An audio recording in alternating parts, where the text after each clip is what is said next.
dengan saya Herlan Haryanto bersama kita MSP Podcast.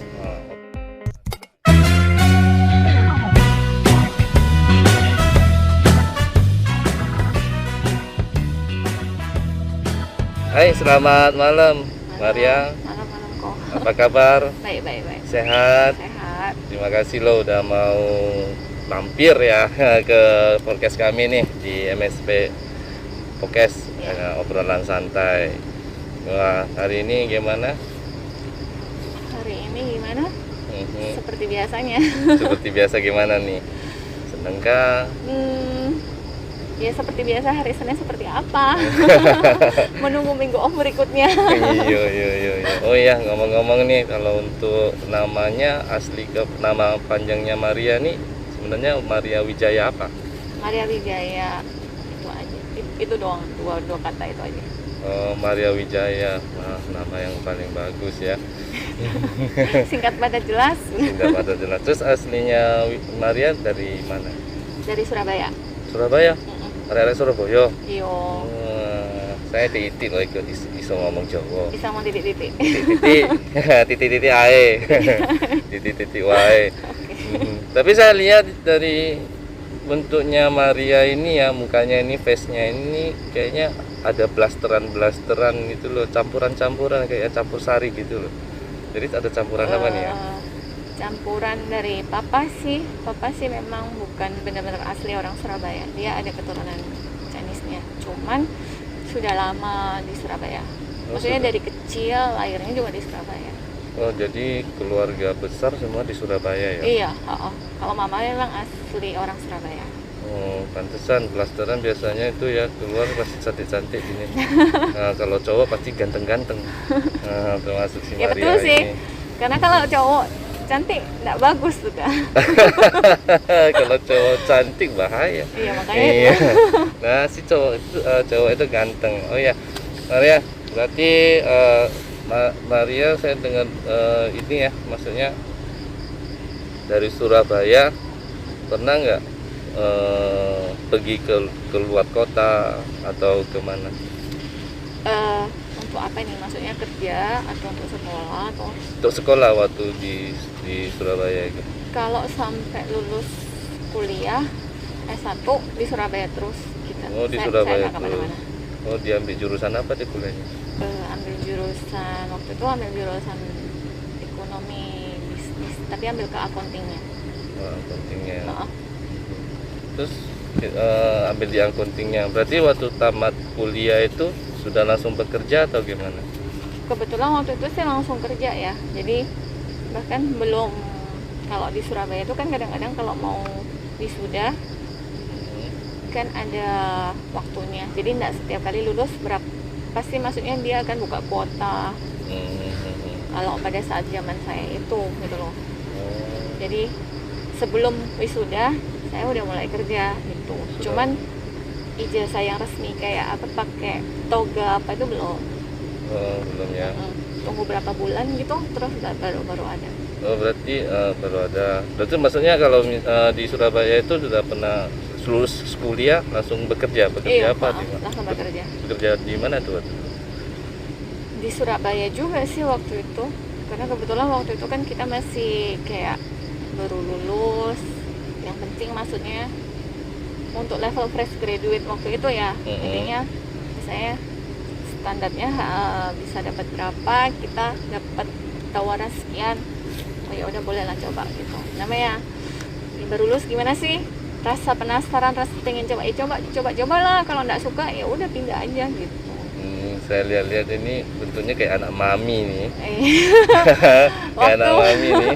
Waktu itu iya, karena posisi anak bungsu. Terus habis itu posisi apa masih ada kakak toh gitu, jadi masih saya tuh bisa bawa kendaraan sendiri tuh baru mau lulus tuh. Sebelumnya itu masih antar jemput. Masih antar jemput. Ya. Berarti benar nih anak mami nih. Ya. Pada saat itu. Kalau sekarang udah kemana-mana. Udah kemana-mana. Ya. Sekarang sudah kemana-mana tuh. Terus berarti Maria Maria kan blasteran nih, maksudnya ada keturunan China-nya nih, Campuran, ha. campurannya nih. Maria bisa bahasa China sudah? Kalau pada Bahasa- saat itu sekarang sih bisa, tapi bisanya karena sekolah Oh, sekolah sampai kerja. Pada saat itu ya, Iya ya. karena kan waktu pas, walaupun papi itu ada keturunan Chinese, tapi papi itu udah orang Surabaya sekali gitu.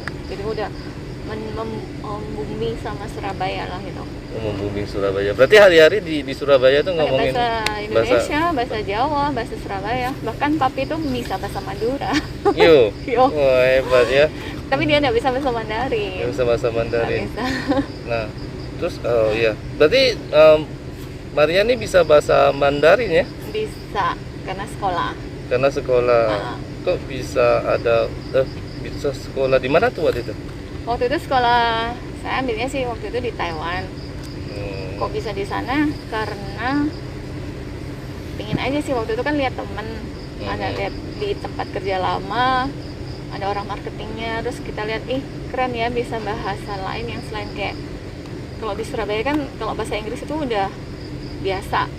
Bagi kita yang di Surabaya itu, kamu bisa Inggris itu udah bukan nilai plus sih kalau di sana gitu loh, udah hal yang biasa gitu loh. Terus kalau bisa bahasa lain kayaknya juga lumayan tuh gitu loh, bisa untuk nilai plus juga gitu. Terus plus berikutnya kayak kamu ngomong sesuatu yang orang lain nggak ngerti, itu kayaknya maksudnya keren, kayak ngomong bahasa planet manakah gitu. Gitu nah gitu, makanya terus ya udah, terus kita pikir-pikir, boleh lah kayaknya sekolah sama kerja di sana gitu. Kerja itu sebenarnya sekolah dulu, tapi berhubung saya itu nggak bisa diem sih waktu itu. Nah, maksudnya pingin, kenapa nggak gitu loh sekolah, tapi juga kita juga dapat uang gitu. Sekolah kenapa dapat uang? Oh, waktu itu waktu kita berpikiran untuk sekolah Mandarin, bahasa Mandarin, itu awal mulanya gara-gara penasaran bahasa Bahasa lain, bahasa Mandarin, bahasa planetnya dibilangnya ya. Jadi itu kenal sama teman yang bisa bahasa Mandarin itu. Satu perusahaan tapi beda departemen. Oh. Karena kan saya kan basic finance, accounting, Nggih. jadi Ya. ambil di sana. Nah, teman saya kan orang marketing Yo. tuh. Orang marketing. Berarti waktu kita sekolahnya tuh di daerah mana? Di Taiwan atau di Cina? Di Taiwan, waktu itu ambil di Taiwan karena di Taiwan yang di deket Taipei. Dari Oh. Taipei 1 jam lah. Dari Taipei 1 jam ya. Oke. Berarti mayoritas di Taipei. Berarti kita berangkat ya, maaf dari saya ngomong. Dari Surabaya kepinginan berangkat ke Taipei, ke Taiwan, itu cara minta izin sama orang tua gimana itu? Waktu itu kenapa?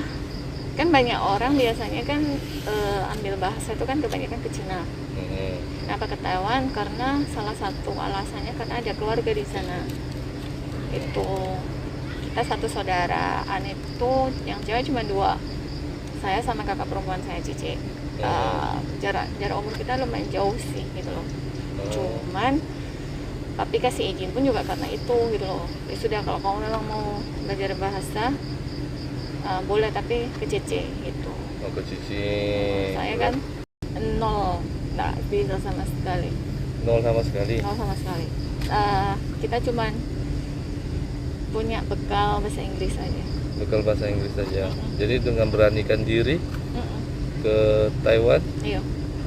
Itu waktu kita ke Taiwan itu sudah langsung ada tempat lesnya atau tempat sekolahannya, udah daftar atau gimana? Kebetulan waktu itu kalau saya kan banyak cara tuh, mereka rata-rata ada yang kerja sama dari sekolah sini dari sekolah Surabaya. Ada sih beberapa itu kayak sekolah Taiwan yang di Surabaya, kayak sekolah internasional di Surabaya itu mereka punya kerjasama. Nah, kebetulan karena waktu itu saya nggak ngerti apa-apa, cuman modal kepingin aja belajar bahasa. Terus saya cuma minta tolong Cece, tolong C cari info Kak yang di deket-deket rumahmu situ, mungkin ada kampus atau apa yang bisa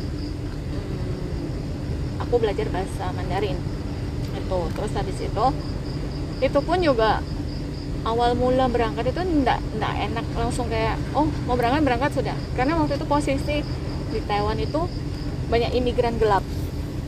Jadi susah sekali mau dapat visa di sana, mau dapat izin untuk berangkat masuk. Karena apalagi waktu itu umur saya masih umur sekitar 20-an sekian, toh baru lulus kuliah 2024. Bukan, umur 24. Oh. 2024 belum sampai nih. Saya lali loh. sorry. Itu terus akhirnya sampai visa itu saya apply 3 kali. Oh iya. Yang pertama ditolak, yang kedua ditolak, ketiga baru dapat. Itu pun kita masih harus interview ke Jakarta sendiri. Prosesnya susah tawat waktu itu. Pada saat itu ya. Pada saat itu susah sangat ya. Oke. Berarti Mariani sungguh luar biasa ya, hanya kepingin untuk bahasa Mandarin, mempelajari Mandarin sampai beraninya untuk terbang langsung ke Taiwan. Oke. Nah, sama sekali nol, zero, tidak bisa sama sekali untuk bahasa Mandarinnya. Nah, sampai ke Taiwan dan nggak ada dana juga. Ini serius, itu modal pinjam kuku tuh. Iya, karena prinsipku gini, pada saat itu malu lah, udah umur berapa masih mau minta duit kah gitu loh pada saat itu ya. Jadi kita kok cuman sama Cici gini, kamu mau ke sana mau ngapain? Mau sekolah. Nanti sekolah cuma bentar-bentar, nanti terus apa kalau bahasa Jawa itu kayak merotoli, kayak maksudnya kayak putus di tengah jalan. Kalau gitu panas-panas tai ayam, takutnya gitu. Iya begitu. Iya kayak gitu. Nah, saya bilang enggak, aku sekolah kok, aku sekolah sampai aku bisa baru pulang. Terus uangnya gitu kan, pakai ngomong bahasa Jawa toh, uangnya dari mana gitu. Kerjalah, aku bilang gitu. Emang kamu siap gitu. Di sini itu udah ditakut-takutin lah gitu loh. Maksudnya supaya Cici Koko tuh pengen tahu mentalmu tuh mau sampai seberapa gitu. Di sini nggak enak-enak loh gitu. Pakai bahasa Jawa nih. Di sini nggak enak-enak loh. Kerja setengah mati. Terus kerja nggak bisa pilih-pilih, apalagi kalau kamu posisi kamu nggak bisa bahasa, nggak bisa ngomong Mandarin tuh awal-awal tuh, terus sama kamu pendatang, ya kan, pendatang, terus habis itu kamu pasti akan dicap di sana pada saat itu ya, nggak tahu ya kalau sekarang setelah bertahun-tahun ini kita terkadang orang Indonesia itu dicap kalau ke Taiwan kalau nggak jadi TKI ya, atau kamu nikah sama orang sana cuman untuk dapat izin tinggal gitu. Untuk yang benar-benar sekolah itu jarang sekali gitu pada saat itu. So bilang kerja kok, beneran kerja, aku cariin shift malam sudah aku gitu. Shift malam ya. Luar biasa memang. Berarti itu selama di Taiwan itu bisa bahasa Mandarin butuh waktu berapa lama? Tergantung orangnya, tapi minimal ya menurutku ya setahun setengah sudah bisa. Setahun setengah. Berarti dari nol. Dari nol bisa setahun setengah sudah bisa. Tapi saya juga punya teman, makanya kan saya bilang tergantung orangnya. Saya punya teman itu dia pintar sekali, tapi memang dia suka kayak nonton film, suka nyanyi lagu Mandarin. Jadi dia otodidak, dia cepat nangkep. Jadi makanya tergantung orangnya. Kalau saya setahun setengah bisa. Tapi bisa, saya ya? saya waktu itu ambil 2 tahun. Sampai 2 tahun sekarang ya. Jalan-jalan soalnya. Sekarang jalan-jalan. Berarti setahun setengah sudah bisa bahasa Mandarin. Ya. Saya nggak bilang expert ya. Tapi untuk secara umum boleh lah. Secara umum bisa lah ya. Kan kamu akan tiap hari pakai toh juga. Iya. Berarti kalau misalnya di waktu kita di Taiwan, Maria ada nama Chinese-nya tidak? Nama Mandarinnya yang dari teman-teman sana? Nama Chinese saya sih Wang Yuan. Wang Yuan. Semua Wang, semua Yi, semua Wang Yuan. Wang biasa. Uangnya sama dengan marga-marga yang lain paling banyak gitu. Wang Raja, I-nya pakai I yang Giok itu. Wan-nya yang ada apa Wan bahasa itu nah. Oh, jadi Wang Yuan 就是raja. Artinya Artinya, nggak tahu juga. Pokoknya dikasih itu. tapi soal itu nama yang bagus loh, Wang Yuan. Iya mungkin. Saya sih mikirnya pokoknya nulisnya gampang aja. Oke. Berarti di Taiwan itu berapa lama? Saya 2 tahun. 2 tahun. 2014 sampai 2016 terus pulang. Masuk pulang. Oke, berarti dari Surabaya amat bekerja sebentar. Lalu? Setahun setengah. Oh, dari tamat kuliah 2012 bekerja kuliah. 1,5 tahun lalu terbang ke Taiwan. Iya. Ke Taiwan balik lagi ke sini. Wah, balik lagi ke sini luar biasa. Lalu sudah balik ke sini ini Langsung kerja. langsung kerja. Kerja di bagian Di- apa? Kebetulan waktu itu masih dekat-dekat Surabaya. Masih dekat Surabaya. Dari Surabaya masih 1 jam, tapi nggak perlu pulang pergi sih. Maksudnya dia perusahaan juga ngasih mes gitu. Kasih mes, nggak perlu pulang pergi tapi langsung Iya, tetap di paling sana. Sabtu Minggu pulang. Diambil untuk pelajaran itu bekerja seperti bidang apa itu ya? Kebetulan waktu itu kan karena barusan pulang dari Taiwan. Nah, pemikiranku sih aku mau mengembangkan skill bahasa. Soalnya kan terus jauh-jauh 2 tahun sekolah kerja di sana ya kan, ngapain gitu loh kalau nggak dipakai di sini gitu. Soalnya kan bahasa itu kan sama kayak kita sehari-hari, kalau misalnya kita nggak pakai ngomong pasti akan lupa, pasti akan kaku lah gitu loh. Iya. Jadi waktu itu kebetulan yang dibuka itu lowongan translator gitu, translator untuk karena mungkin basicnya finance accounting ya, awal-awal itu mau diperbantuin di bagian situ juga gitu. Tapi nggak lama sih, paling cuma 2 bulan 3 bulan terus. Nah, kepribadian saya itu sebenarnya aslinya pemalu. Pemalu, takut awal-awal ya. Iya, Kalau iya. nggak kenal orang gitu paling kita diam. Tapi kalau udah kenal orang rame lah. Iya. Gitu. Nah, terus karena translator kan mau nggak mau pasti ngomong. Betul nggak? Pasti Itu jelas ya.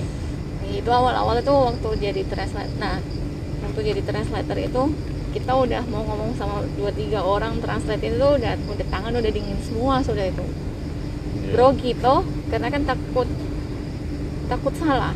Maksudnya bukan berarti kita nggak ngerti, tapi translate itu kan kayak kita nyampein informasi tuh. Iya.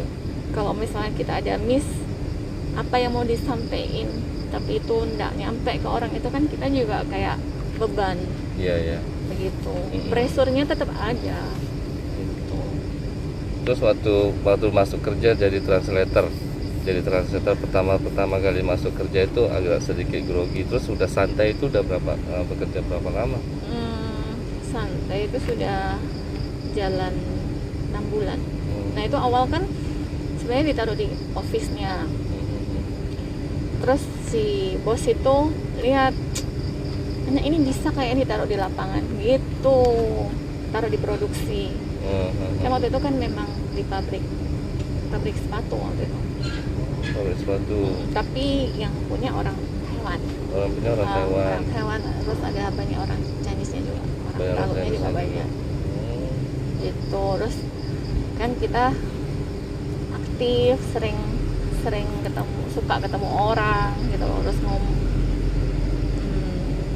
mereka evaluasi, terus ada yang bosnya orang produksi itu bilang, Maria kasih produksi sudah gitu, taruh produksi aja gitu. Kalau diproduksi aja. Jadi terus kita diproduksi sampai 4 tahun. Sampai 4 tahun loh. Lumayan loh. 4 tahun loh, sangka sebentar aja. Setelah 4 tahun itu baru terus kesini lah. Berarti kalau nggak kesini saya nggak kenal ini. Ya, betul. Aduh mama. Berarti ada bisa sampai ke sini nih, gimana tuh ceritanya bisa sampai ke sini nih? Sebenarnya di sini kesini pun juga. Di sini nih mana nih? Di sini nih Pulau Obi. Di Pulau Ya, Pulau Obi. Pulau Obi, Halmahera Selatan ya. Itu dari Surabaya datang ke sini tuh lebih jauh lagi. Jauh sekali loh. Kok bisa Sama-sama kepikiran di Indonesia tapi 2 hari perjalanan. Yo, kok bisa kepikiran sampai mau bekerja di sini, bekerja di Pulau Obi ini? Sebenarnya kesini pun juga kalau menurut aku udah jalannya Tuhan sih. Karena sebenarnya terakhir-akhirnya masuk sini itu saya nggak masukin CV. Saya ditelepon dari CV yang 4-5 tahun lalu saya pernah masukin. Jadi pada saat 2016 tuh yang waktu saya pulang dari Taiwan, saya kesini, saya balik Indo tuh. Itu waktu balik Indo pun juga sebenarnya bos di tempat kerja yang lama itu bilang, kamu nggak mau lanjut sekolah lagi kah gitu? Karena kan nggak bisa, karena kan izin sekolah saya kan cuma untuk bahasa. Jadi kalau tetap mau stay di sana harus sekolah lain atau nikah sama orang sana. Gitu. Atau kerja. Tapi kalau kerja di sana paling ya ujung-ujungnya jadi kerja di kayak agen TKI begitu. Karena kan kita skillnya cuma untuk bahasa toh. Iya. Terus akhirnya pada saat pulang Indo itu biasa toh kita langsung buka job street, kirim email, kirim ya kan. Mana yang diterima, ya pokoknya dikirim aja dulu. Ya loh, mana penawaran yang bagus kita terima. Bener nggak? Itu. Nah pada saat itu sebenarnya udah diterima di sini tahun 2017 kah? Ya sekitar 2016 akhir lah. Udah diterima, tapi saya tolak. Padahal itu udah sampai MCU sih, udah medical check up sendiri. Nggak diganti toh, kan karena dari saya yang tolak. Ada satu dan lain hal lah. Salah satunya juga karena waktu itu mau pasang kawat gigi. Kan harus kontrol. Iya. Gitu. Nggak mungkin toh jauh-jauh ke sana 3, 4, 5 bulan sekali baru kontrol gitu. Iya. Akhirnya saya tolak, saya kerjalah di Lamongan itu. Untuk di Lamongan.